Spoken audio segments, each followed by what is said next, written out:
Buffer జోన్లు ఎఫ్టీఎల్లో అక్రమ నిర్మాణాలపై అధికారులు ఉక్కుపాదం మోపుతున్నారు. ఇప్పటికే అక్రమ నిర్మాణాలను నేలమట్టం చేసిన అధికారులు తాజాగా సంగారెడ్డి జిల్లా కొండాపూర్ మండలంలోని మల్కాపూర్ పెద్ద చెరువులో పోలీసుల సాయంతో రెవెన్యూ అధికారులు అక్రమ నిర్మాణాలను కూల్చివేశారు.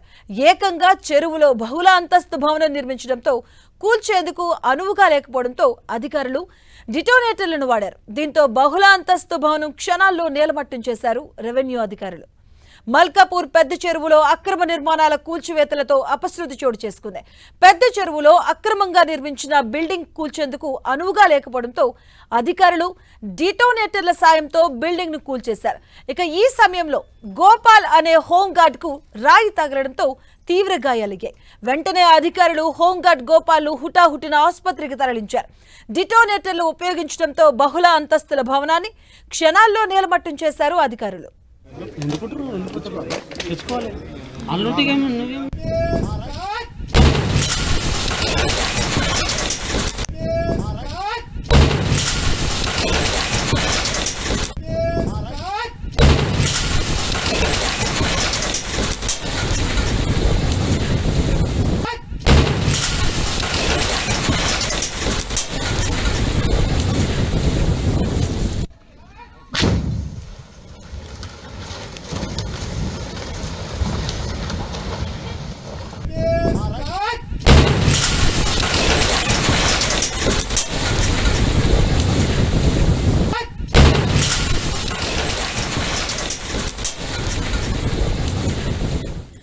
ఇక బహుళ అంతస్తులను నేలమట్టం చేయడానికి అధికారులు అయితే డిటోనేటర్లను వాడినట్టుగా తెలుస్తుంది. ఈ నేపథ్యంలో హోంగార్డ్ గోపాల్ కు తలకి బలంగా గాయమైనట్టుగా తెలుస్తుంది. దానికి సంబంధించిన పూర్తి అప్డేట్స్ మా కరెస్పాండెంట్ పివిరావు అందిస్తారు. పివిరావు.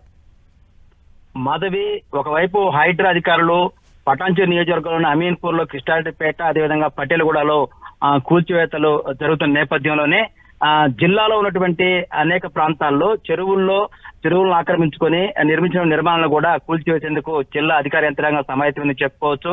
ఈ రోజున కొండాపూర్ మండలంలోని మల్కాపురం చెరువులో, పెద్ద చెరువులో ఏతుందో ఐలాండ్ లాగా మొత్తం చుట్టూ నీరుంటుంది. మధ్యలో అత్యంత 5 అంతస్తుల భవనాన్ని పటాన్చేరుకు చెందిన వ్యక్తి నిర్మించుకున్నాడు.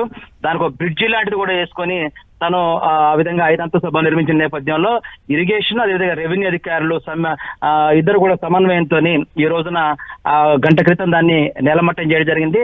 చుట్టూ నీరుండటంతో దాన్ని కూల్చడానికి ఏదైతే జేసీబీలు కానీ ఇతర యంత్రాలు కానీ పోయే పరిస్థితులు లేని నేపథ్యంలో డిటోనేటర్లు పెట్టేసి దాన్ని పేల్చాల్సి వచ్చింది. ఈ పేల్చిన నేపథ్యంలో ఇద్దరు హోంగార్డులు కూడా తీవ్రంగా గాయాలైనటువంటి ఏదైతే ఉన్నారో ఇద్దరు హోంగార్డులు కూడా ప్రభుత్వ ఆసుపత్రికి తీసుకెళ్లి చికిత్సలు అందిస్తున్నారు. మొత్తం మీద చూసుకున్నప్పుడు జిల్లా అధికార యంత్రాంగం ఏదైతే చెరువులు, కుంటలు ఆక్రమించుకున్నటువంటి నిర్మాణం చేసినటువంటి వాటి మీద కూడా దృష్టి పెట్టిందని చెప్పుకోవచ్చు. మాధవి, ఈ రోజున ప్రారంభించారు.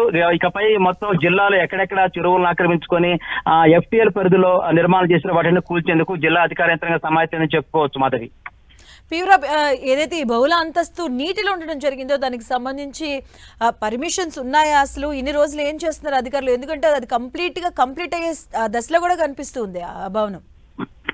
ఎప్పటి నుంచో ఇది నిర్మాణంలో ఉంది. ఇది నోటీసు కూడా జరిగింది. కాకపోతే రాజకీయ ఒత్తిడి నేపథ్యంలో అధికారులు కూడా అటువైపు చూడని పరిస్థితి, ఇటు ఇరిగేషన్ కానీ రెవెన్యూ అధికారులు కానీ అటువైపు చూడని పరిస్థితి. ఇప్పుడు ఒకవైపు జిల్లాలో హైడ్రా అధికారులు దూకుడు పెంచేసి కూల్చివేతలు చేస్తున్న నేపథ్యంలో జిల్లా అధికార యంత్రాంగం, కొత్తగా వచ్చిన జిల్లా కలెక్టర్ వల్లూరు క్రాంతి కావచ్చు, జిల్లా అధికార యంత్రాంగం కూడా సమాయత్తమై ఇక్కడ ఉన్నటువంటి ఏదైతే అక్రమంగా నిర్మించారో ఎఫ్టీఎల్ పరిధిలో కావచ్చు, బఫర్ జోన్ లో కావచ్చు, నిర్మించినటువంటి నిర్మాణాలపై దృష్టి పెట్టిందని చెప్పుకోవచ్చు. ఉడనేటు కూడా ఈ రోజు నుంచి ప్రారంభించారు. ఇక వరుసగా కొనసాగే అవకాశాలు కనిపిస్తాయి. ఎందుకంటే గతంలో ఇవి చెరువుల్లో ఆక్రమించుకొని చేసిన నిర్మాణాలు ఏవైతున్నాయో వాటన్నిటి మీద కూడా అధికారులు దృష్టి పెట్టాల్సింది. కానీ రకరకాల ఒత్తిళ్లు, రాజకీయ ఒత్తిళ్ల నేపథ్యంలో అది అధికారులు దృష్టి పెట్టలేదు. ఈ రోజున హైడ్రా దూకుడుగా పోతున్న నేపథ్యంలో జిల్లా అధికార యంత్రాంగం వీటిపై దృష్టి పెట్టిందని చెప్పుకోవచ్చు. మాధవి.